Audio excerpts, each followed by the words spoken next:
오늘은 귀한 시간, 귀한 말씀을 통하여서 우리 선조와 함께라는 제목으로 하나님의 귀한 말씀을 함께 나누고자 합니다. 오늘은 귀한 설, 명절, 연휴입니다. 명절 연휴를 맞아서 그동안 보지 못하던 가족 친지들과 만나 즐거운 교제를 하셨으리라 믿습니다. 사랑과 믿음이 풍성한 거룩한 교제의 시간이 되시길 간절히 축원합니다. 또 이렇게 명절 연휴임에도 불구하고 주일 예배에 나와서 하나님께 영광 올려드리는 이 거룩한 발걸음 위에 하나님께서 주시는 크신 은혜와 또한 복이 임하여지기를 간절히 축원합니다. 가정이라는 것은 참으로 귀합니다. 하나님께서요 천지 만물을 창조하시고 이 땅의 역사를 시작하신 이래로 하나님께서는 이 땅에 회사를 설립하신 적은 없습니다. 하나님 주식회사 들어보셨나요? 하나님 회사 설립하신 적 없습니다. 학교를 하나님께서 설립하신 적도 없습니다. 그리고 하나님께서는 국가를 세우신 적도 없습니다. 그런데 하나님께서 친히 이 땅에 만드신 두 가지 공동체가 있는데요. 그 공동체를 두 가지 꼽자면 먼저는 가정입니다. 그리고 두 번째는 바로 교회입니다.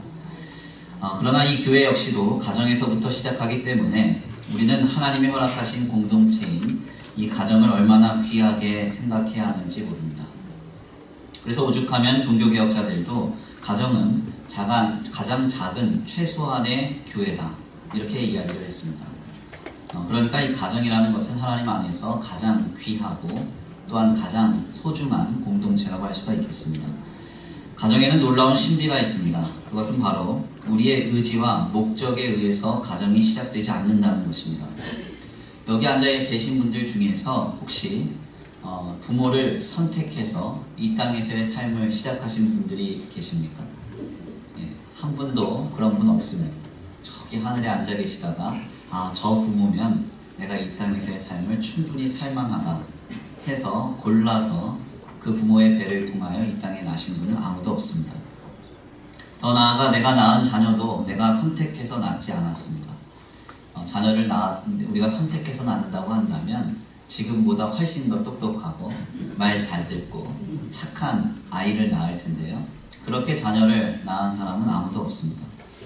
우리의 형제도 우리의 자매도 그 누구도 우리의 노력과 의지에 의해서 얻은 것이 아닙니다. 누가 동생이 되고 싶어서 동생이 되고 누가 형이 되고 싶어서 형이 됐겠습니까? 저도 형제 중 둘째입니다. 형제들이 어린 시절에 싸우면요 정말 살벌하게 싸우거든요. 동생이라 늘 얻어 터졌는데 동생으로 태어나고 싶어서 태어난 사람이 어디 있습니까? 그렇죠? 그렇지 않습니다. 어떻게 가정이 형성되었는가? 간단합니다. 하나님이 허락해 주셔서 오늘 우리는 가정이라는 공동체 안에서 서로를 만나게 되었고 함께 우리의 삶을 영위하고 있는 것입니다. 즉 가정은 하나님이 시작하셨습니다. 그래서 이 가정이라는 것은 너무나 귀합니다. 오늘날 너무나도 안타까운 현상 중 하나는 바로 이렇게도 소중한 가정을 우리는 귀하게 여기지 않는다는 것입니다. 혹자는 이렇게 말합니다. 사회학적으로 오늘날 가정의 기능이 제대로 작동되지가 않아서 가정의 가치가 훼손되었다. 이런 해석을 합니다. 그러나 이것은 잘못된 말입니다. 가정은 기능으로서 그 가치를 평가할 것이 아니라 가정은 그 가정이라는 존재 그 자체로 귀하게 여겨져야 합니다. 즉 가족 구성원들로 예를 들어보면요. 남편이 남편 역할을 잘함으로 귀한 것이 아니라 남편은 내 남편이라서 귀한 겁니다. 아멘? 아내가 아내의 역할을 잘해서 아내가 귀한 게 아니라요. 아내는 아내이기 때문에 귀한 것입니다. 내 아내니까 그냥 귀한 것입니다. 부모가 부모의 기능을 잘하고 자녀는 자녀의 역할을 잘하니까 소중한 게 아니라 부모는 그 존재 자체로 카바드, 공경을 받아야 하고 자녀는 자녀라는 이유만으로 존귀히 여김을 받아야 하는 것입니다. 바로 이때 가정은 아름답게 세워져 가고 하나님 나라로 이루어져 가는 것이죠. 기능을 볼 때 우리는 늘 부족함을 느낍니다. 그러나 존재를 볼 때 우리는 만족할 수 있습니다. 어떤 분이 그런 말씀을 하시는 것을 들었습니다. 젊어서 아이를 낳고 정신없이 가정 안에서 역할을 감당하느라 막 이리저리 뛰어다니면서 정신없이 살다 보니까 아이가 귀하고 예쁜지 몰랐답니다. 그런데 자녀를 다 키우고 나서 좀 여유가 생기니까요. 손주가 생기니까 이제는 아이만 보이더라는 거예요. 그러니까 그 아이가 너무 예쁘고 귀하다는 거예요. 어떠신가요? 네, 손주가 있으신 분들은 이해를 하실 것이고 없으신 분들은 생기면 이해하실 것이고 어떤 대상에 대한 역할과 기능은요 늘 우리의 만족을 주지 못합니다. 그러나 존재는 만족을 줍니다. 이는 하나님을 향한 우리의 마음도 역시 마찬가지입니다. 성도가 하나님의 역할과 기능을 볼 때 얼마나 만족할 수 있을까요? 우리 하나님은 이 땅에서 어떤 역할로 내게 역사하시며 응답하시는가? 이 사회의 연약함과 악함을 볼 때 하나님의 기능은 이러해야 하는데 왜 이것을 하시지 않는가? 하나님의 역할과 기능을 볼 때 우리는 하나님에 대해서 만족할 수 없습니다. 우리는 마음이 어려워지고요. 왜 하나님은 저 악인의 형통과 이 사회의 불협함을 그냥 내버려 두시는가 하고 답답해지는 것이죠. 그러나 예수 그리스도를 통하여 나를 구원하신 하나님 그 존재 자체만에 우리가 집중하고 몰입할 때 우리는 우리의 마음이 너무나 뜨거워짐을 느끼게 되는 것입니다.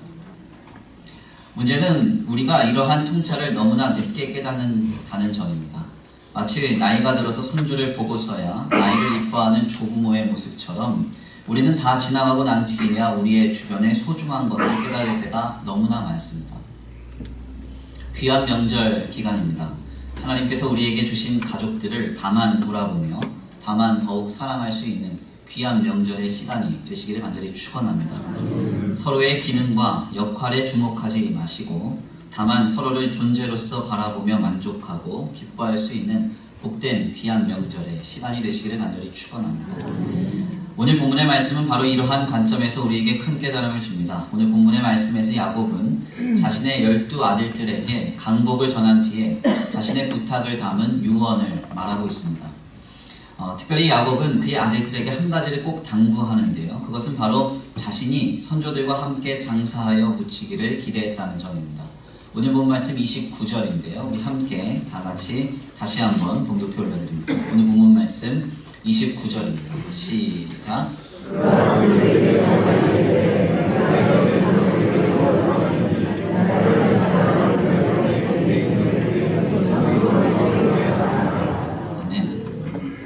오늘 본문 말씀 29절 말씀에 따르면요, 이 야곱은 그의 아들들에게 이렇게 말합니다. 내가 선조에게 돌아가야 하리니 그들이 묻힌 곳에 나를 함께 장사하여 달라. 이렇게 부탁합니다. 특별히 오늘 본 말씀 29절 말씀에서 선조라고 번역된 히브리말 암이라는 이 말은 본래 국가나 백성 혹은 동포 등을 의미하는데요. 이 본문에서는 특별히 친척과 일족의 의미로 이해하는 것이 좀 더 자연스럽습니다. 그런데 당시 야곱에게는 1차적으로 일족이란 아브라함으로부터 시작된 계보가 전부였기 때문에, 즉 우리는 여기에서 이 선조라는 이 말이 야곱에게 있어 먼저 세상을 떠난 그의 가족들을 의미하는 것이라고 할 수 있습니다.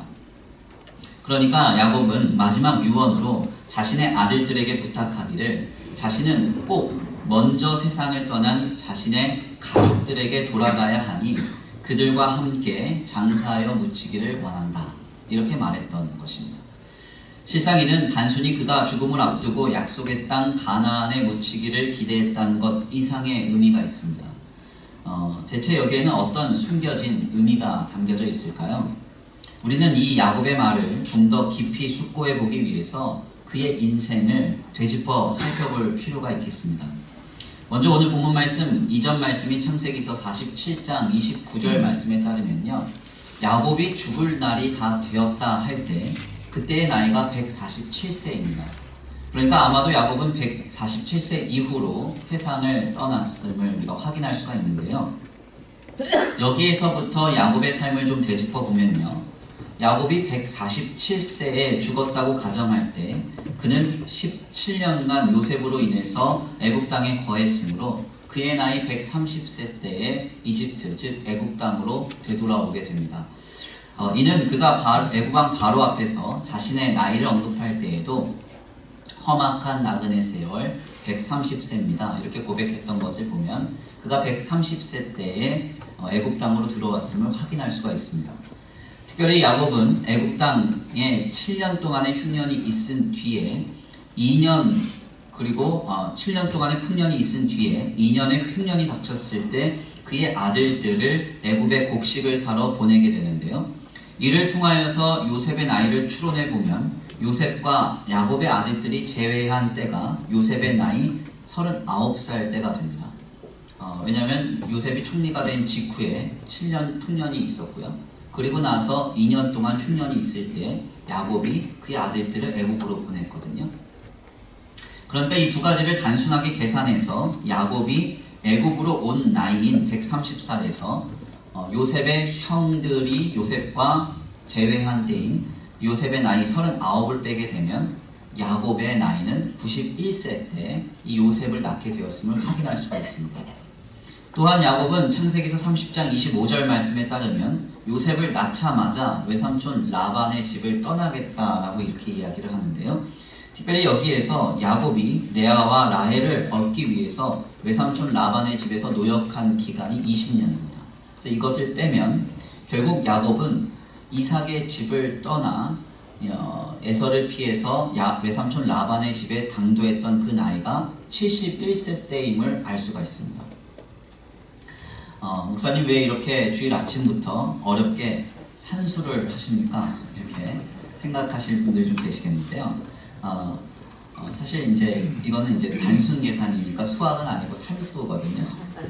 우리가 야곱의 인생을 좀 더 깊이 고찰해 보고자 하자면 그의 삶을 좀 면밀하게 좀 들여다 봐야 되고요. 더 나아가 야곱의 마지막 유언이 어떤 의미인지를 깊게 숙고해 보기 위해서는 이러한 조금 그의 삶을 되짚어보는 그런 과정이 좀 필요합니다. 아무튼 야곱의 나이를 역순으로 계산을 해보면 야곱이 그의 나이 70세 혹은 71세쯤 되었을 때 형 에서를 피해서 외삼촌 라반의 집으로 떠난 것임을 우리가 확인할 수가 있습니다.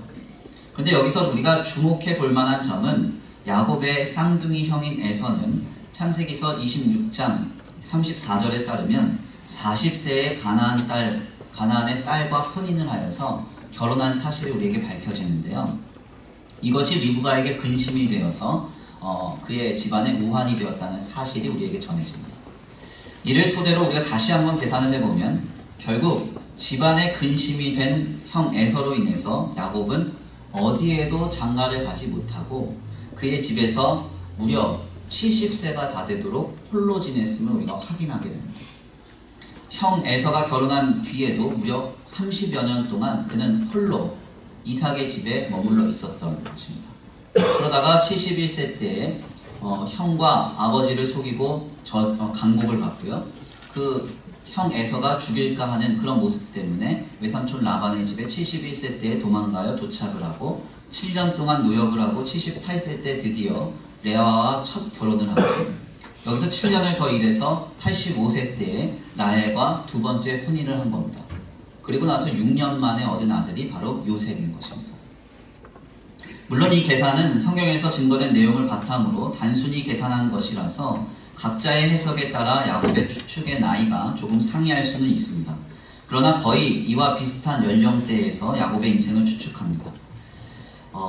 앞서 말씀드린 바대로 이것은 산수입니다. 그렇기 때문에 잘 따라오셨으리라 믿고요.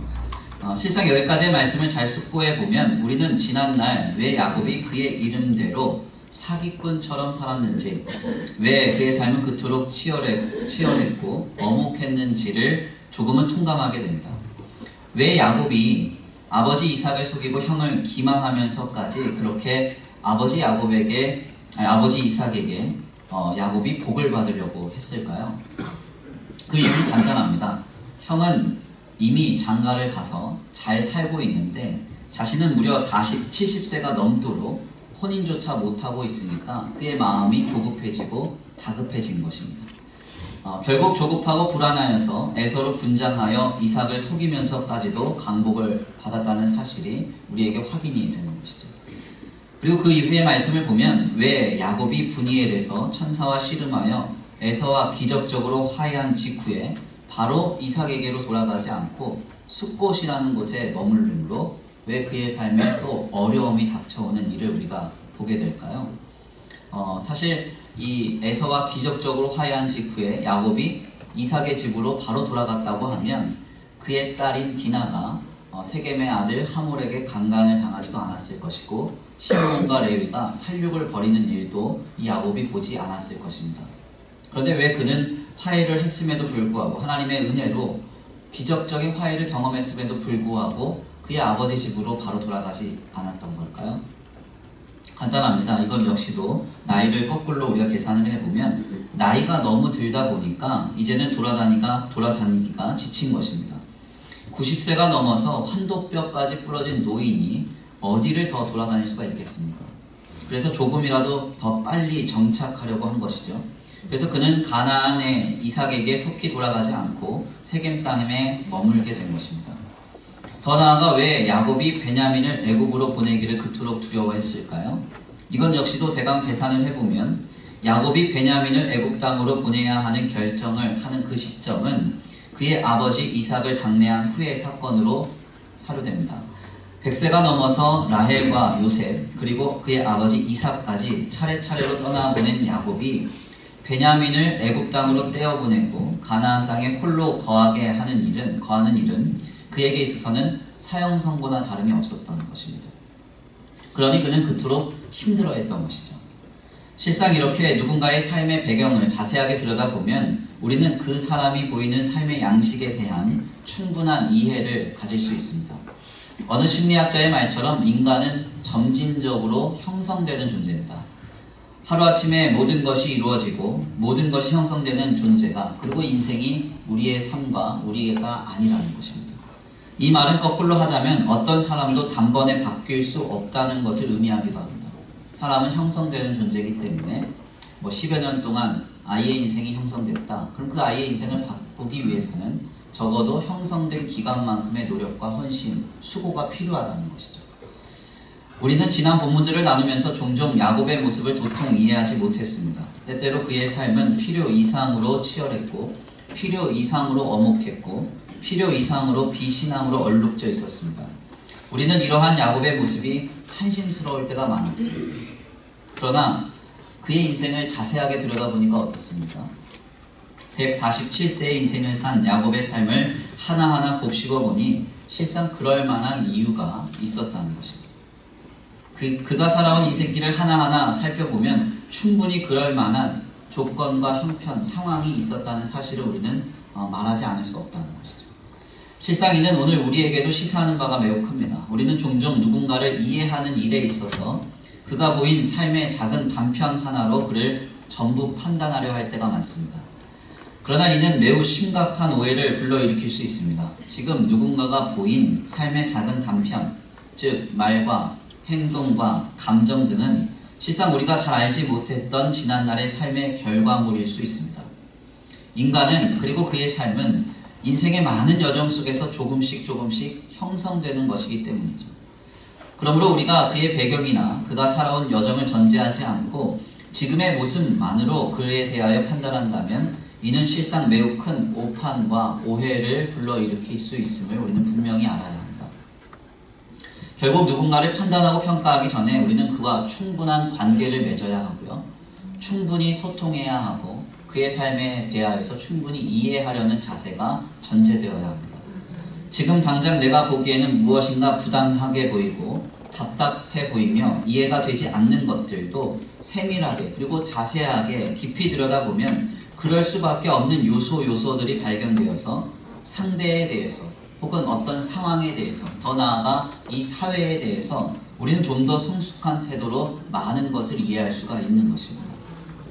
아무튼 우리가 야곱의 인생을 되돌아보며 확인할 수 있었던 것은 그는 이러저러한 연유로 치열하며 그리고 엄혹하며 때때로는 비신앙적인 모습을 보이고 살아갈 수밖에 없는 인생이었다는 것을 확인합니다.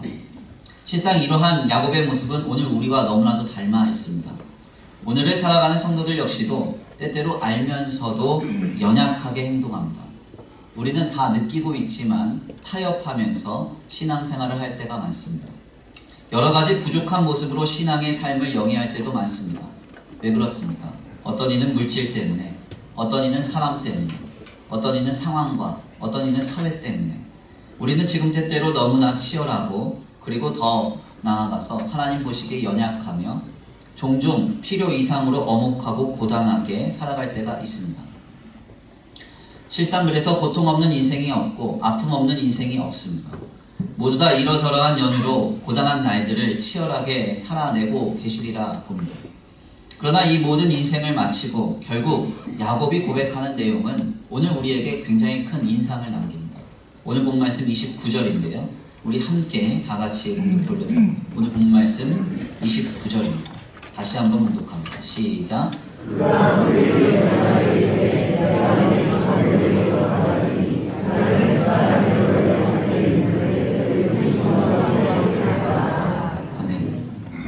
오늘 29절 말씀에서 우리가 특별하게 주목해 볼 만한 표현은 내가 내 조상들에게로 돌아가리니, 내가 내 조상들에게로 돌아가리니 라는 표현입니다. 특별히 이 본래 이 원어를 좀 살펴보면 이 돌아가다라는 말은 뒤돌아가다 이런 뜻이 아니라 모으다 이런 뜻입니다. 모이다 혹은 모으다 이런 뜻인데요. 그래서 영어 성경은 gathered to my people 이라고 이 부분을 번역합니다.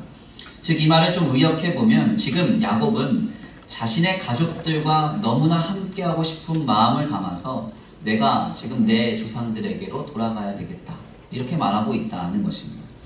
그래서 유명한 성서 주석가인 매튜 헨리는 본문에 대해서 돌아가리니 라는 이 표현에 대해 이렇게 주의했습니다. 제가 그 내용을 잠깐 읽어드리겠습니다. 우리는 죽음으로 인하여 이 세상에 있는 우리의 자식이나 친지들과 헤어지게 되지만 그 동시에 저 세상에 있는 우리의 열조들과 친지들을 만나게 된다. 아멘입니다. 야곱은 이런저런 상황과 조건들로 인하여서 너무나 치열하고도 엄혹한 삶을 살아냈습니다. 그러나 그의 인생의 끝에 그가 진정으로 원한 것은 다른 것이 아니라 하나님이 지난날 함께하도록 허락하셨던 그의 가족들에게로 돌아가서 다시금 그들을 주님 안에서 함께 만나기를 고대했다는 것입니다. 이는 실상 야곱에게 있어 굉장히 중요한 일이었습니다. 왜냐하면 말씀을 조금 깊게 읽으신 분들은 이미 파악하고 계시겠지만요. 사실 야곱은 외삼촌 라반의 집으로 도망을 가는 바람에 그의 어머니 리브가의 죽음을 보지 못했습니다. 그리고 아버지 이삭의 집으로 돌아오는 그 길목에서 자신이 가장 사랑하는 아내인 라헬을 떠나보내야 했습니다. 이 라헬은 길가에서 장례를 지내었기 때문에요. 제대로 된 장사도 지내지 못했음을 우리가 추론할 수 있는데요. 여기서 더 나아가 아버지 이삭은 손자 요셉이 죽은 줄 알고 세상을 떠났고 그의 첫 번째 아내인 레아 역시도 요셉으로 인한 온 가족의 회복과 그 놀라운 복된 역사를 보지 못한 채 가나안에서 이미 세상을 떠났습니다. 그러니 야곱은 이제 이 땅에서의 삶을 마치고 이제는 하나님께로 돌아가 이들을 만나서 우리 하나님이 자신의 삶에 얼마나 많이 복을 주시고 모든 것을 섭리 가운데 선으로 바꾸셨는지를 그들과 함께 공유하고 싶었던 것입니다. 바로 이러한 소망을 담았던 그의 유언이 오늘 본문의 말씀으로 우리에게 전해지는 것이죠. 그가 그들에게 명하여 이르되 내가 내 조상들에게로 돌아가리니, 내가 내 조상들에게로 돌아가리니, 나는 지금 조상들에게로, 내 가족들에게로, 내 사랑하는 사람들에게로 돌아가야 되겠다. 그렇게 말하고 있는 것입니다. 우리는 오늘 이 주일 아침 야곱의 이 열망을 담은 유언을 함께 하나님의 말씀으로 나누면서 크게 세 가지의 교훈을 얻습니다. 먼저는 설교의 서두에서 나눈 바와 같이 가족이란 하나님이 주신 선물이라는 것입니다. 세상의 모든 집단과 교회 공동체는요, 자신들의 선택과 의지에 따라서 시작됩니다. 하물며 교회도요, 요즘은 자신의 기호에 따라서 선택합니다. 그래서 교회 성장학적 용어 중에서 아주 중요한 용어 중 하나가 뭐냐면 교회 서칭이라는 용어가 있습니다. 가난한 신자들이 이 교회를 결정하러 다닐 때 많이 교회를 돌아다닌다는 거예요. 그래서 내가 맞는 내 성향과 내 기호에 맞는 교회를 찾아다닙니다. 이게 이제 현대의 크리스찬들의 모습이다. 이렇게 규정을 해요. 그러니까 하물며 교회도 자신의 의지와 노력에 따라서 그 공동체가 구성됩니다. 그러나 가족은 하나님이 시작하시고 하나님이 허락하시는 것입니다. 그러므로 우리는 우리의 가정을 귀하게 여겨야 합니다. 야곱도 야곱의 인생 속에서 수많은 것들을 이루었습니다. 수많은 것들을 성취하고 또한 많은 것들을 경험했습니다. 그러나 결국 그가 그의 인생의 마지막에 소망한 한 가지는 gathered to my people, 그러니까 자신이 그토록 사랑했던 자신의 가족들에게로 돌아가는 것이었습니다. 이는 인생의 많은 연한을 지나고 보면 깨닫는 진리입니다. 결국 돌아보면 우리는 돈보다도 명예보다도 그 어떤 삶의 성취나 업적보다도 하나님이 주신 우리의 가족이 소중함을 깨닫게 될 것입니다. 그 어떤 것보다 하나님이 허락하신 가정보다 그 어떤 것보다 소중한 건 없습니다. 아멘입니까?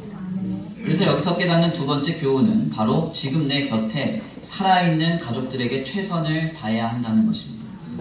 순간순간을 소중하게 여기고 서로를 귀히 여기고 서로를 사랑해야 합니다. 아이가 크고 나니까 어렸을 때 좀 더 잘해주지 못한 게 부모는 늘 후회가 됩니다. 그렇죠? 그래서 우리 부모님들이 가끔 자녀들을 결혼시키시면 결혼식장에서 그렇게 우시잖아요. 왜 우시겠어요? 저렇게 속 썩이는 놈 드디어 결혼하는구나 그러면서 우시겠어요? 그게 아니라 그동안 조금 더 잘해줄 걸, 내 품을 떠나는 걸 보면서 우는 거죠. 물론 이제 이거는 이제 신랑과 신부가 우는 이야기랑은 좀 경우가 좀 다릅니다. 신랑과 신부가 우는 거는 내가 이 사람한테 이제 매이는구나 아쉬워서 우는 거죠. 아쉬워서. 제가 언젠가 한번 우리 청년 형제랑 이런저런 얘기를 하는데요, 그 형제가 그러더라고요. 누군가의 결혼식을 봤는데 남자가 거의 누구 돌아가신 것처럼 대성반복하고 울더래요, 결혼식장에서. 그래서 어떻게 이렇게 신랑이 울 수 있지? 이러면서 너무 황당했는데 제 얘기를 들어보니까 이해가 되더라고요. 신랑이 9살 연하래요. 그래서 그 이야기를 듣고 이해를 충분히 했습니다. 이해하시는 분들만 하실 줄 알아요. 아무튼 아이가 크고 나면요, 부모는 어렸을 때 더 잘해주지 못한 게 후회돼요. 부모님이 연로해지시고 나면 더 잘하지 못한 것이 자녀는 늘 마음에 쓰입니다. 후회하기 전에, 한탄하기 전에 우리는 지금 이 현재를 허락하신 하나님 앞에서 감사하고 살아있는 부모에게, 살아계신 부모에게, 살아있는 가족들에게 잘해야 합니다. 특별히 진리인 기독교는 제사를 허락하지 않습니다. 이는 우상, 즉 귀신에게 제물을 드리는 것을 허락하지 않는다는 원론적인 의미도 있지만요, 사실 여기에는 담겨진 더 귀한 뜻이 있습니다. 이 땅에서의 삶을 우리가 다 마치고 나면 성도인 우리는 하나님의 시간, 즉 영원으로 옮겨집니다. 그 시간 속에서의 삶, 즉 내세라는 것은 우리의 소관이 아닙니다. 아멘입니까? 그래서 진리인 신앙을 갖고 있는 성도는 그 모든 그 시간, 즉 영혼 속에서의 삶, 내세의 모든 소관을 주님 앞에 맡깁니다. 그래서 성도는 고인을 위해 기도하거나 고인을 위해 예배하거나 고인을 위해 봉헌하지 않습니다. 그렇다면 성도들은 무엇에 집중해야 할까요? 오늘에 집중해야 합니다. 오늘에 집중해야 합니다. 진리인 기독신앙이 제사를 허락하지 않는다는 것은 죽은 부모에게 잘할 것을 생각하지 말고 살아계신 부모에게 잘하라는 것을 의미합니다. 죽은 가족에게 잘할 것을 생각하지 말고 살아있는 가족들에게 잘하라는 것입니다. 지금 내 곁에 살아계신 부모, 살아있는 자녀, 살아있는 형제에게 최선을 다하는 하루하루의 삶을 사시기를 바랍니다. 여기서 더 나아가 마지막으로 우리가 한 가지 교훈을 얻을 것은 야곱처럼 다시 만날 날을 소망하라라는 것입니다. 하나님은 주 예수 그리스도를 믿고 이 땅에서의 삶을 마친 사람에 대하여 죽었다고 말씀하시지 않고 잔다라고 말씀하십니다. 마지막 날 썩지 아니할 육의 부활로 우리를 다시 살리어서 영원한 삶으로 옮기실 것임을 약속하고 계시는 것입니다. 이 땅에서의 가정 안에서 우리는 서로에게 최선을 다하여 살아간다 할지라도 지나고 나면 우리는 더 사랑하지 못하고 그동안 더 섬겨주지 못하고 더 아껴주지 못한 것에 대해서 아쉬워하며 후회할 것입니다. 그러나 낙심하지 마십시오. 실망하지 마십시오. 우리에게는 다시 만날 날이 있습니다. 하나님의 나라에서 영원히 기쁨과 소망을 누릴 그때가 있다는 것을 우리는 이것을 기억하고 기대해야 하는 것입니다. 우리는 오늘 귀한 말씀을 통하여서 야곱의 마지막 부탁의 말을 듣습니다. 야곱은 험악한 인생을 살았습니다. 그의 삶은 결코 녹록지 않았습니다. 이런저런 사유로 늘 불안해야 했고 두려워해야 했고 외로이 살았던 때가 대부분이었습니다. 그러나 하나님은 그의 삶에 많이 역사하셔서 많은 것들을 이루시고 회복하시며 그에게 성취를 보여주셨습니다. 그런 야곱이 이토록 치열하고도 엄혹히 살다가 그가 그의 삶을 마치게 되었을 때 소망한 한 가지는 다른 것이 아니었습니다. 하나님 안에서 먼저 떠난 사랑하는 가족들에게로 돌아가고 싶다는 것이었습니다. 결국 우리의 삶을 돌아보고 나면 우리는 분명하게 깨달을 것입니다. 아, 하나님이 우리에게 주신 가정이 너무나 소중한 것이었구나. 이것보다 소중한 것은 없었구나. 우리는 반드시 깨닫게 될 것입니다. 우리는 부모를 택한 적이 없습니다. 하나님이 우리에게 허락하신 것입니다. 우리는 자녀를 택한 적이 없습니다. 다만 하나님이 우리에게 주셨습니다. 또한 우리는 형제와 자매를 택한 적도 없습니다. 다만 하나님이 우리에게 이루어 주셨을 뿐입니다. 우리는 지금 이렇게 맺어진 가족을 얼마나 소중하게 여기고 있습니까? 귀한 명절입니다. 진리인 기독 신앙을 따르는 성도들은 이 명절을 죽은 가족들에게 잘하는 시간으로 지내지 않습니다. 지금 내 곁에 살아 숨쉬고 있는 가족들을 더욱 사랑하시는 시간이 되기를 간절히 축원합니다. 혹시 먼저 사랑하는 가족을 떠나보낸 분들이 계신다면 야곱처럼 다시 만날 날을 소망하는 시간으로서 거룩한 명절의 기간을 보내시기를 간절히 축원합니다. 이러한 아름다운 모습이 우리의 가정 안에서 회복될 때 하나님은 성도의 가정을 통하여 이 땅을 새롭게 하시리라 믿습니다. 이와 같이 쓰임받는 성도, 이와 같이 쓰임받는 가정, 이와 같이 쓰임받는 주의 몸된 교회가 되어지기를 간절히 축원합니다. 우리 이 시간 귀한 말씀 붙들고 함께 기도 올려드립니다. 다같이 이 시간 함께 기도하시겠는데요. 찬양의 가사를 생각하시면서 함께 고백하겠습니다. 해보다 더 맑은 저천도 믿는 자 위하여 예비해 주셨습니다. 찬란한 주의 빛 있는 곳 우리 모두 거기서 만나게 될 줄 믿습니다. 하나님, 오늘을 주신 하나님 앞에 내 삶에 이미 허락하신 뒤의 가족들을 귀하게 여기게 하여 주옵소서. 가깝다고 하여서, 익숙하다고 하여서 함부로 대하거나 그들을 겸손히 여길 것이 아니라 하나님 앞에 늘 겸손히 엎드리고 주님 주신 그 가족과 가정을 귀히 여기고 하나님 안에 있어 아름답게 그 가정을 사랑으로 세워나가게 하여 주옵소서. 우리 이 시간 결단하시면서 주여 한번 부르시고 동성으로 기도를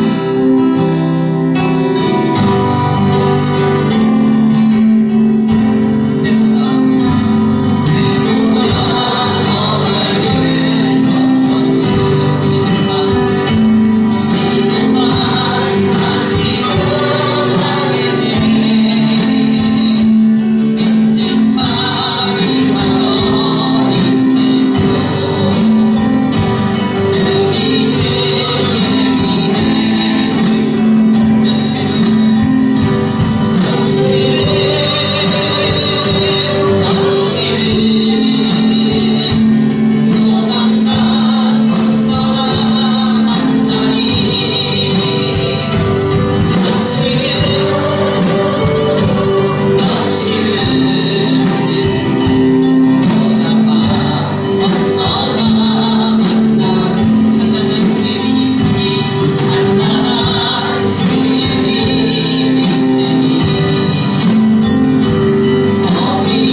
아버지와 형제, 아버지 그 자매 모두를 하나님이 주셨으므로 귀히 여기며 소중하게 생각하기를 원합니다. 하나님, 이 거룩한 교제와 이 거룩한 모임이 회복되는 귀한 명절 기간이 되게 하여 주옵소서. 혹시 사랑하는 귀한 가족을 먼저 떠나보낸 귀한 가정이 있습니까? 하나님, 다시 만난 날을 소망하면서 오늘의 믿음으로 다시 한번 살아내기로 결단합니다. 주님, 우리에게 이와 같은 모습을 허락하여 주옵소서. 이 시간 다 같이 귀한 말씀 붙들고 결단하시면서 소원하시면서 주여 한번 부르시고 기도 올려드립니다. 주여! 사랑과 은혜가 많으신 하나님 감사합니다. 내 귀한 자리에 감사합니다. 주의 귀한 말씀에 참여하게 하시니 감사합니다. 하나님, 주의 내 가운데 거주하시면서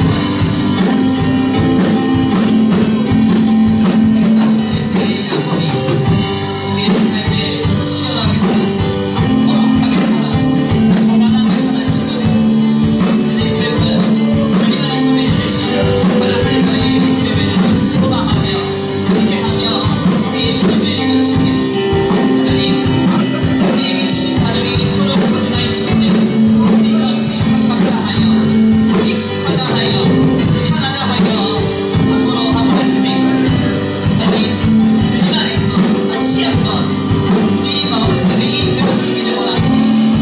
진정한 가정의 사랑과 희생과 섬김과 존중이 넘쳐나게 하여 주시옵소서.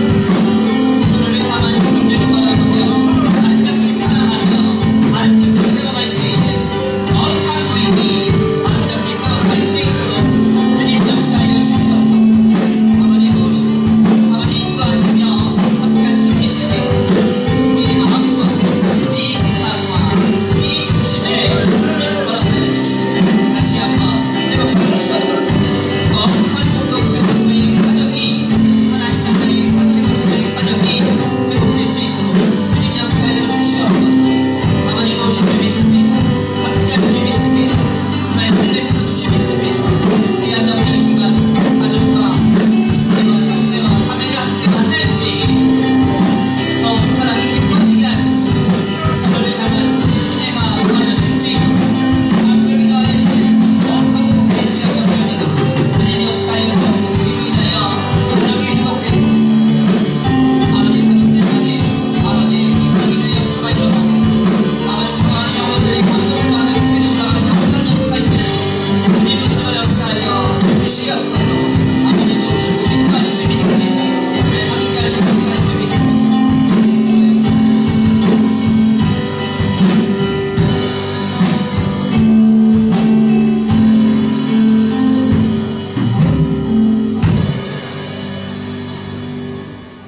사랑과 은혜가 많으신 하나님 감사합니다. 오늘 귀한 시간, 귀한 말씀을 통하여서 깨닫게 하시니 감사합니다.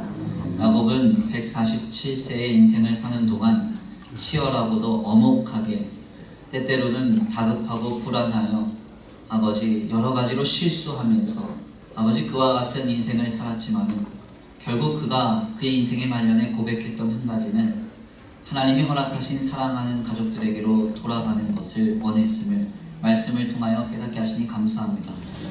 하나님, 그렇습니다. 우리의 인생을 다 살고 지나고 나면 하나님이 내게 허락하신 우리의 가정이 얼마나 소중한 것인지 훗날 반드시 깨닫게 되리라 믿습니다.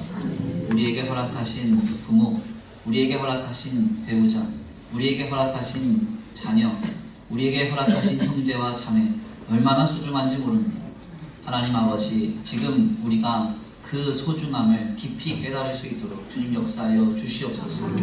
아버지, 친근하다 하여 편하다 하여 가깝다고 하고 익숙하다 하여서 우리가 그를 함부로 대하거나 경홀히 여기는 일이 없도록 주님 붙들어 주시옵시고 우리의 마음과 생각을 지켜주셔서 지금 내게 허락하신 시간들 속에서 최선을 다해 우리의 가족들을 더 사랑하고 더 섬기며 아름답게 서로 아버지 보듬어갈 수 있도록 주님 역사하여 주시옵소서.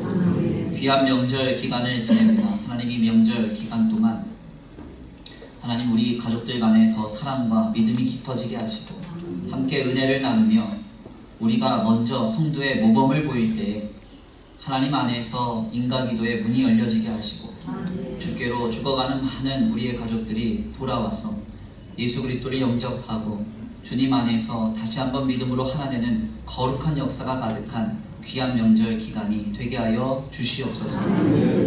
이 시간 귀한 예배를 하나님 앞에 올려드리고 돌아가는 발걸음 위에 복의 복을 더하여 주시옵시되, 특별히 명절 연휴 기간 동안 오고 가는 발걸음 속에서 조금도 상하지 않도록 눈과 같이 보호하여 주시옵시고, 조그만한 사건 사고 없도록 주님 지켜 보호하여 주시옵소서. 한 주간의 삶을 주님 앞에 의탁합니다. 주님 모든 삶의 여정 속에 동행하여 주시고 공급하여 주시며 함께하여 주시옵시되, 주님과 동행함으로 주님께서 베풀어 주시는 놀라운 은혜와 역사를 경험하는 복된 한 주간의 삶이 되게 하여 주시옵소서. 드려진 예물 위에 복의 복을 더하여 주시옵시고, 하늘의 신령한 복과 땅의 기름진 복으로 가정과 생업을 복내려 주시옵소서. 특별히 예물 쓰여진 곳곳마다 영혼과 생명이 살아나고 하나님의 나라가 확장되며 주의 복음을 위해서 쓰임받는 복된 예물 되게 하여 주시옵소서. 도우실 줄 믿고 감사함을 올려드리오며 사랑과 은혜가 많으신 우리 구주 예수 그리스도의 이름으로 감사하며 기도 올려드립니다. 아멘.